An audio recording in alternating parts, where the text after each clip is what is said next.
Welcome to The Pursuit of Health, the podcast on health policy for a free and modern society.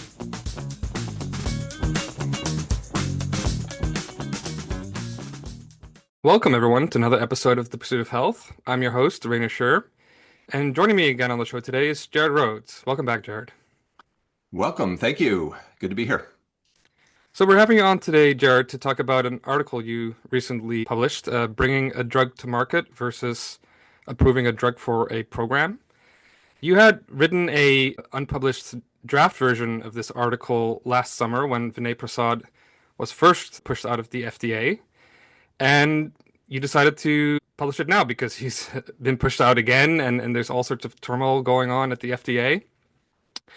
But before going into the article itself, to the extent that the article is a response to the turmoil going on at the FDA, for our audience, how would you describe that turmoil and the different pressures that are going on right now?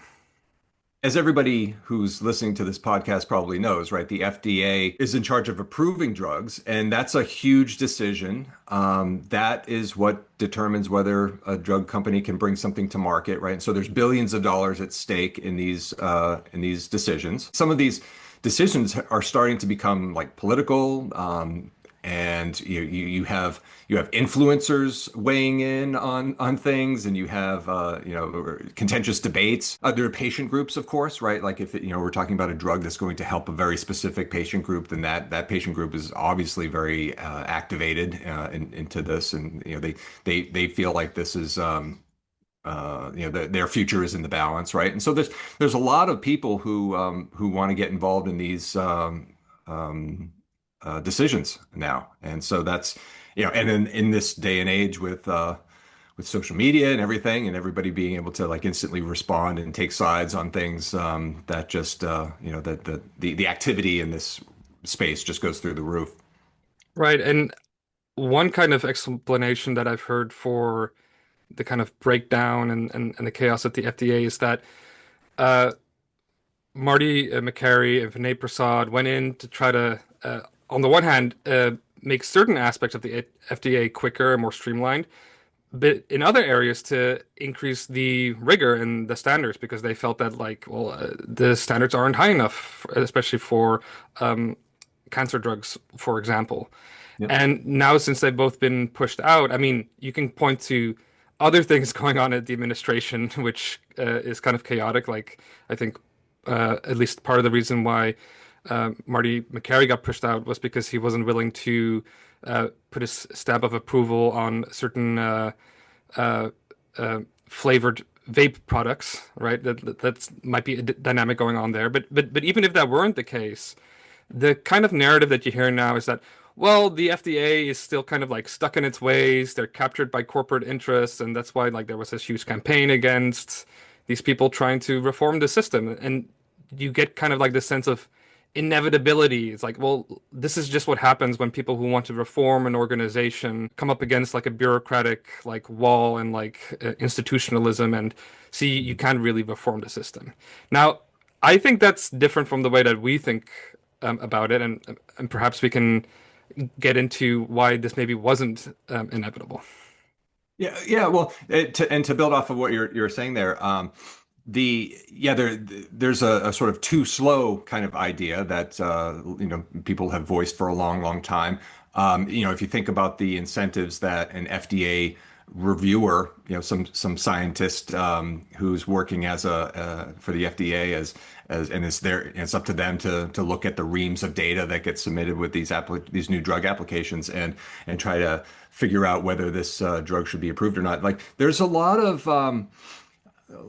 of incentive for them to be careful. And like, how do you balance that careful? Like, at what point do you become too careful and you're not letting a drug through because, you saw something that might resemble a safety concern somewhere in some early trial. And like, do you, at what level, what kind of, there's so much judgment that has to go into these and it's just really hard to do.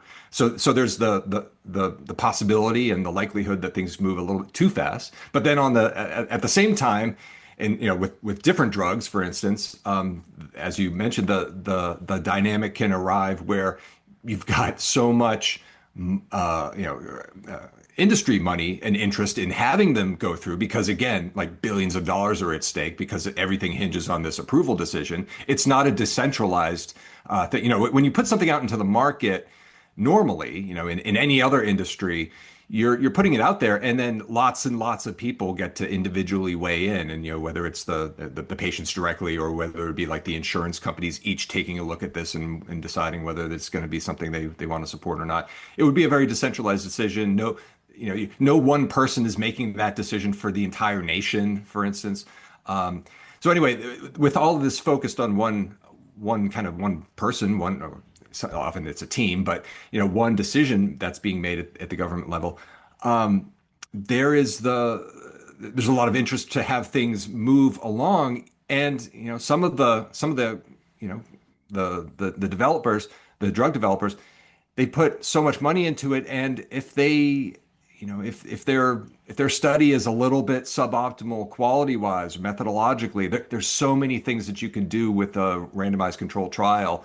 You know, the way you set up the different arms and the way you do your comparison and your analysis and everything. There's so many ways to sort of tweak it one way or the other, you know, bias it one way or the other, and make things look a little bit more favorable than maybe they should. Maybe you don't use the right comparison group. You know, you test it not against placebo, but against some other arm, and then that arm isn't the actual standard of care. You know, there's lots and lots of like ways that you can, you know, push the decision, you know, an inch this way or an inch that way. And so that's oftentimes what happens.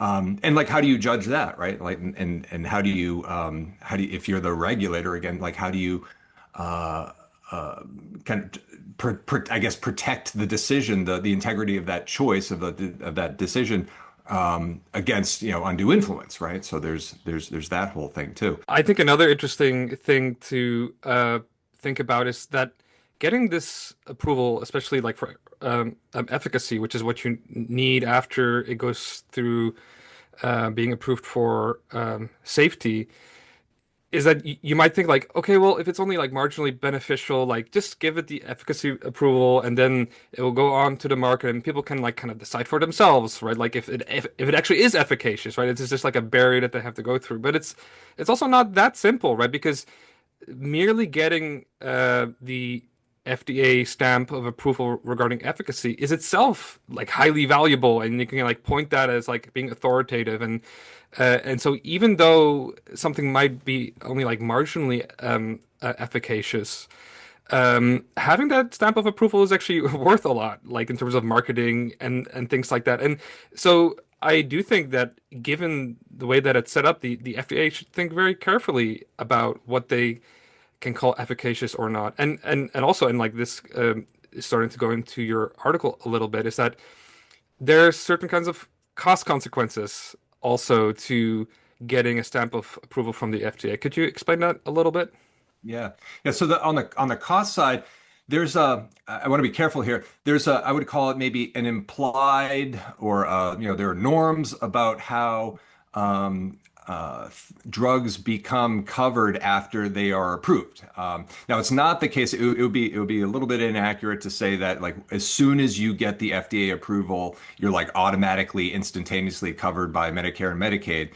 But in practice, the vast majority of approvals do sort of lead toward that kind of default decision, let's say, to include it as part of coverage. And once you okay, so now we're talking about public programs, or at least you know, of course, in Medicare, for instance, you know the individuals who are covered by Medicare do pay a premium, but it's not that doesn't cover the whole program, and there's definitely taxpayer funds that are tied up into this, and so now you have. So I think it's fair to call it a public program. And once you have that, well, now you've got a taxpayer interest involved because how do you make a careful, thoughtful decision about that, and how do you weigh that when you're trying to, you know, on the one hand, you're trying to figure out is this going to be beneficial? Is this drug going to be beneficial to the patients who might take it?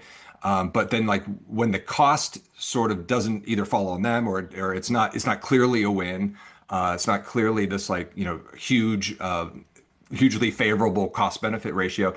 Um, when you have there are drugs that have, let's say, a minimal benefit, but are very expensive, and those are especially some of the ones that kind of bring this issue into the highest relief.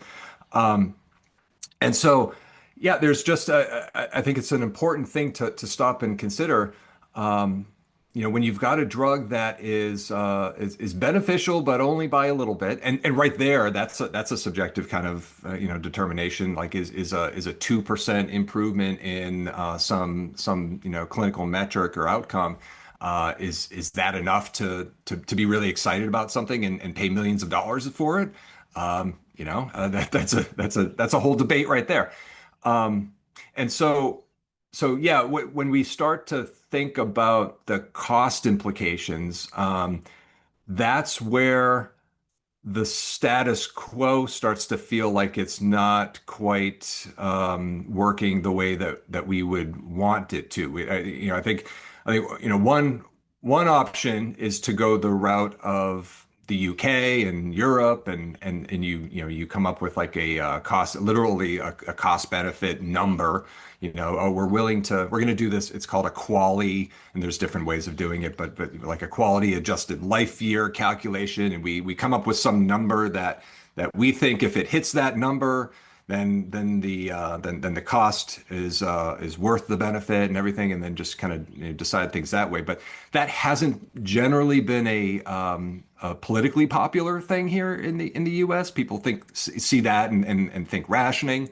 Um, and so that there, the obvious way to that other countries have dealt with this doesn't seem too, promising or popular to do that, to try that here. Right. So, given the dynamics going on, like the different conflicts, it would seem then that the conflicts aren't only kind of explained by a kind of entrenched bureaucracy, like that's captured by the corporate interests or not. It's just they're just conflicting mandates that the FDA has, whether implied or explicit, right? Like things like cost as well, and like the actual like benefit of something per dollar that you pay for. And so if going down the European route is not kind of like politically feasible, and abolishing the FDA isn't feasible either. Like people have suggested that, and that doesn't seem to be going anywhere. What are you kind of proposing in this article that you've written, Jared? Yeah, so in this article, the idea that we've put forth is, well, let's think about this. What if we were to limit the FDA's approval power just to drugs and therapies that are seeking inclusion in government programs? Um, and so what this basically does is this kind of separates out the the the the pathways after this kind of, and let's maybe even grant a basic safety review. Okay, so let's say if you really want to bring of course we could analyze this and pick apart like the how ideal of a situation this is, but let's try to sketch out something that is possibly politically feasible from where we are. Um, the idea, would be like, let's say you're trying to bring a drug to market. You submit it for some basic safety approval. Let's say it passes that. Then the question is, okay, if you're the drug company, what if we allowed you to bring it straight to market for any private market? And so when we're saying bringing something to market, what we mean by that is literally a market. That would be putting it out there for people to buy, putting it out there for private insurance companies to decide whether they want to cover it or not. So you could have like a straight sailing into that world. And the reason why is because that's where it's a very decentralized decision scenario. Um, People can make their determinations, and of course with in consultation with their physicians and their the hospitals that they go to and the insurance companies that they work with and everything. But that world could be basically like a super fast path approval to get into that world. But in order to get covered on Medicare, Medicaid, et cetera, these sort of government-run and publicly paid programs, there would be, in addition to the existing safety and efficacy review, we would even turn up the dial in terms of review there, and add a cost review into that scenario. And so the idea would be that, from the standpoint, or the message that would be given to, for instance, the pharmaceutical companies would be, look, if you want to bring something to market, go ahead, bring it to market, but that's not the same as bringing it to a massive government payer where they kind of have, limited negotiation ability, and, because of the way the rules are set up on that, et cetera. Like, you don't have a right necessarily to bring and charge whatever you want to the taxpayer and have them pay for it. But okay, you want to say that you have a right to bring it to a private market? Okay, well, I could see that.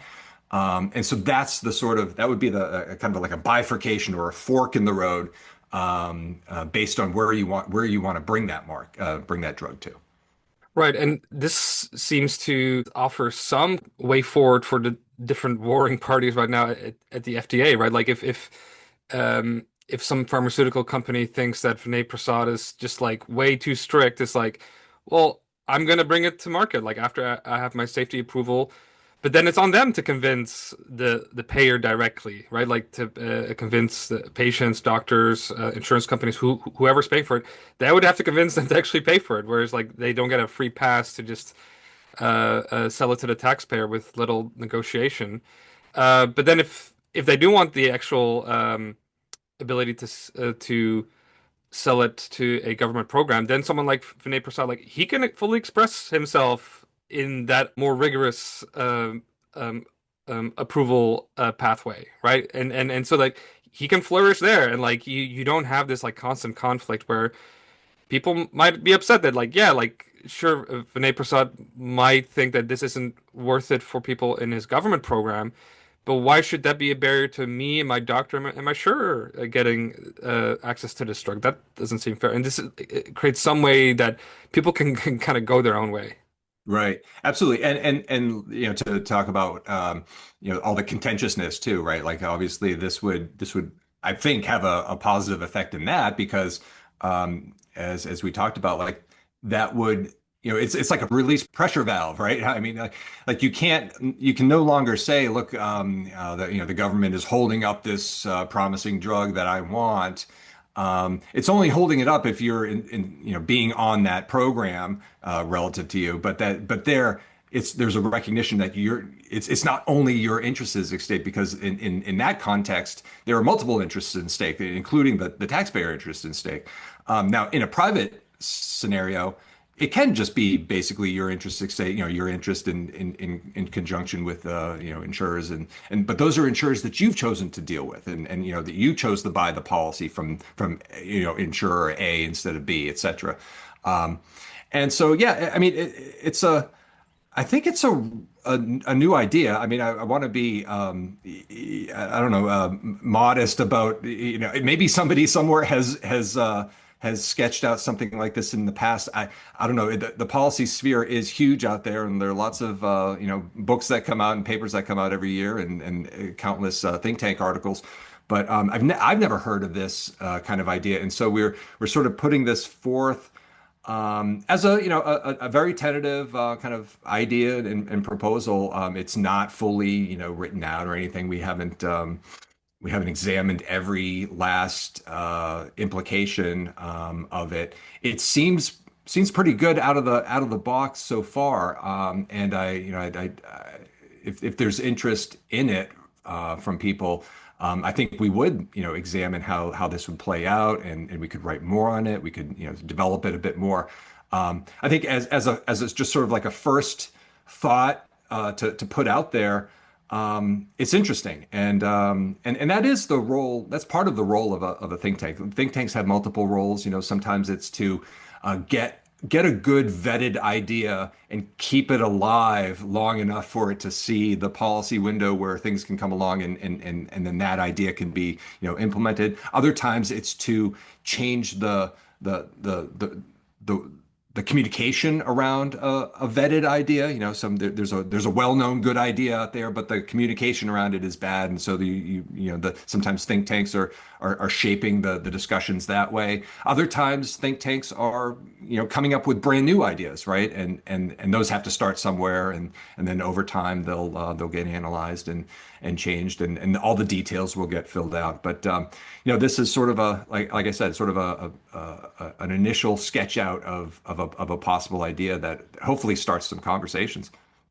Another aspect that I like of this idea is that we tend to think of things like the approval process of testing drugs as something that like the government does, or that like oh, that's like not a commercial thing that can happen. But if you actually look at the history of the pharmaceutical industry, many components of the modern drug lab came out of like the kind of marketing department for pharmaceutical programs, right? Because they were a way of marketing and advertising to doctors why their drugs worked. Mhm. And so like I even see things like thinking about efficacy and different kinds of experiment designs, randomized control trials, and different ways of setting that up. That itself is something which can and should be thought of as within the realm of innovation, right? It's not just something that like you use to test things that are being innovated on. It itself is a form of innovation, and I could see someone like Vinay Prasad, like, well, that's another area. Like, he could flourish maybe in the public program, but he could also flourish in the private market, and he could come up with like a new company where he can partner with insurance companies who feel like they're being kind of screwed over by poorly designed tests of efficacy, and he can be like, hey, like I've got a way better way to test these drugs and actually like how valuable they actually are to you and the patient, and let's let that part of the market flourish as well.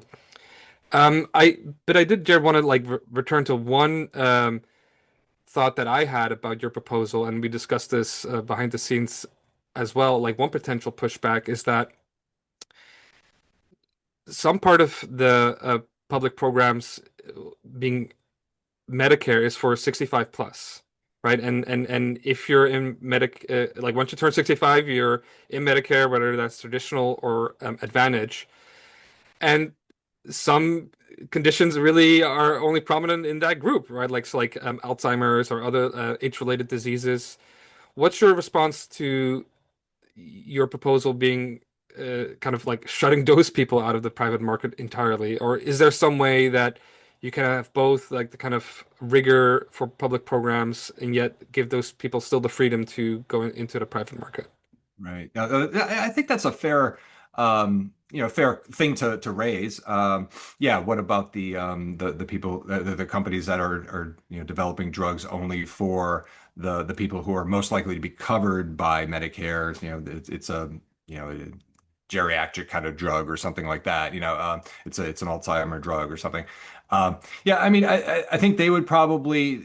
Well, one thing is that the system isn't that much different for them. It sort of doesn't really change too much from the status quo for them. Maybe for them they might see like it adding the cost component, but it doesn't. The freeing up of other companies doing drugs for other types of conditions that are more prevalent in younger populations isn't necessarily. I mean, they're not really a direct competitor to the drug developed for the older population to begin with, right? So it's kind of like a non what would I call it, a non-unique harm or something. It's not really it doesn't really change the status quo for them. But a lot of those companies have portfolios of drugs anyway, and they're not solely focused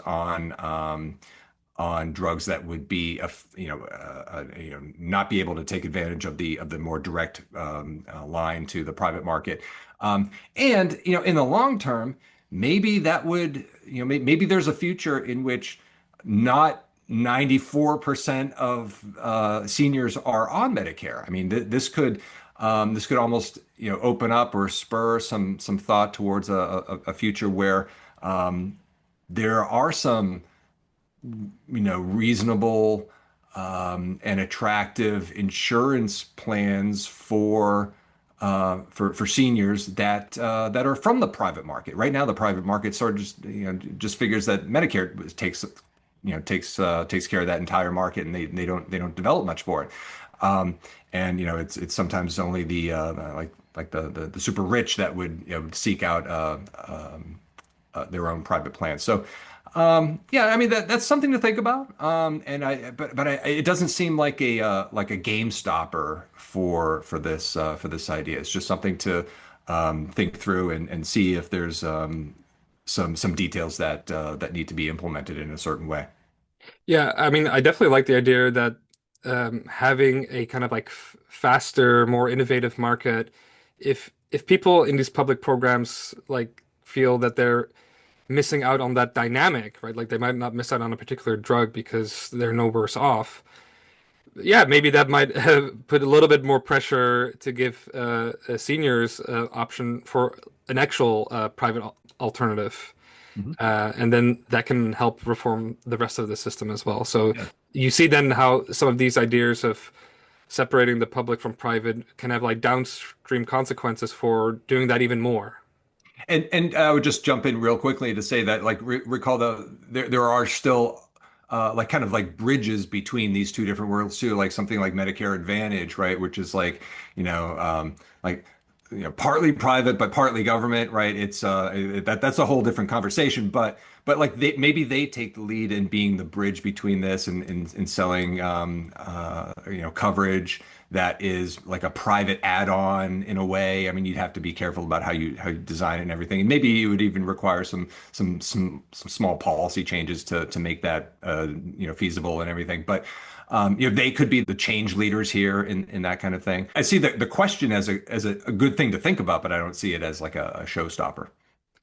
Yeah, and the I think the real value of your pieces as a potential conversation starter, right? Because it seems like the current debate is kind of like this stuck. Like people just assume that, well, the FDA like has to like approve efficacy for all drugs, but then you're just stuck with like these impossible to reconcile groups with like different interests and uh, what I do like about your article is that if people read it, they can at least see some way that these different competing interests can have like some way out.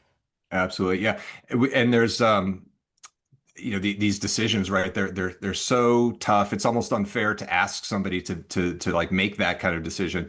And look, maybe we'll with so much of the pressure taken off, I think, maybe we can keep and retain some of the better people in these positions too, right? Like, I mean, I was excited when I heard Marty Makary and Vinay Prasad were going to be in these roles and everything.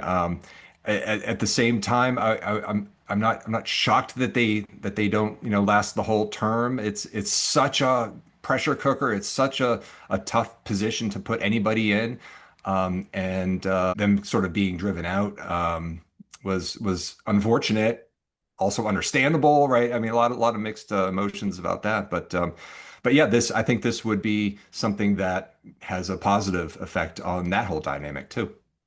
Yeah, and I mean, Vinay Prasad was fired before, and they brought him back, and I think it's a long shot that McCary and Prasad will be brought back, but who knows? Maybe if they do, they'll read your article and try to implement some of that. Yep. So we'll leave it at that for now. I would like to thank our audience and Jared, and until next time. Thank you. To stay up to date, subscribe to our show from whatever podcast platform you're listening from. To support our show and the Center for Modern Health, you can make a tax-deductible donation at centerformodernhealth.org/support. Thank you for listening.